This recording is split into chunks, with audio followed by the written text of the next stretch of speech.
സർക്കാർ സംഘടിപ്പിച്ച ആഗോള അയ്യപ്പ സംഗമം സമാപിച്ചു. ശബരിമലയുടെ മതാതീത ആത്മീയത ലോകത്തിന് മുന്നിൽ അവതരിപ്പിക്കുക ലക്ഷ്യമെന്ന് സംഗമം ഉദ്ഘാടനം ചെയ്ത മുഖ്യമന്ത്രി പിണറായി വിജയൻ പറഞ്ഞു.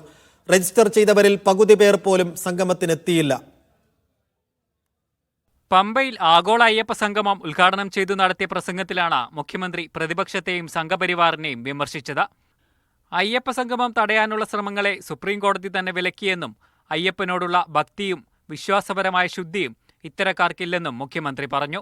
അയ്യപ്പ സംഗമം ശബരിമലയുടെ വികസനത്തിനാണെന്നും ഭക്തരുടെ പ്രശ്നങ്ങളാണ് ചർച്ച ചെയ്യുന്നതെന്നും മുഖ്യമന്ത്രി വ്യക്തമാക്കി. ഇത്ര കാലവുമില്ലാത്ത ഈ സംഗമം ഇപ്പോൾ എന്തുകൊണ്ടാണ് എന്നാണ് ചിലർ ചോദിക്കുന്നത്.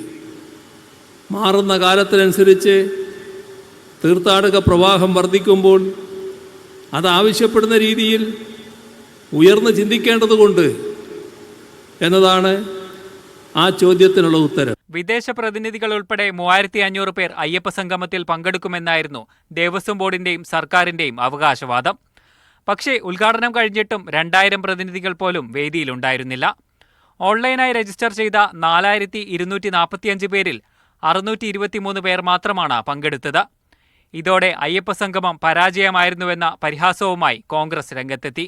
മുഖ്യമന്ത്രി പ്രസംഗം കഴിഞ്ഞ ശേഷം അവിടെ ആരും പിന്നെ ഉണ്ടാകും, കാരണം പാർട്ടിക്കാരായിരുന്നു കയറിയിരുന്ന മുഴുവൻ. മുഖ്യമന്ത്രിയെ കണ്ടു കഴിഞ്ഞപ്പോൾ അവരെല്ലാം സ്ഥലം വിട്ടു. 3 വേദികളിലായി നടന്ന സെമിനാറുകളിലും കാര്യമായ പങ്കാളിത്തമുണ്ടായിരുന്നില്ല. തിരക്ക് നിയന്ത്രണ രീതികളിൽ മാറ്റം വരുമെന്നും തീർത്ഥാടന കേന്ദ്രങ്ങളിൽ ഭക്തരെ നിയന്ത്രിക്കാൻ പ്രത്യേക രീതി പോലീസ് നടപ്പാക്കുമെന്നും ദേവസ്വം വകുപ്പ് മന്ത്രി VN വാസവൻ പറഞ്ഞു. ഒക്ടോബർ മാസം രാഷ്ട്രപതി ശബരിമല സന്ദർശിക്കുമെന്നും മന്ത്രി പറഞ്ഞു.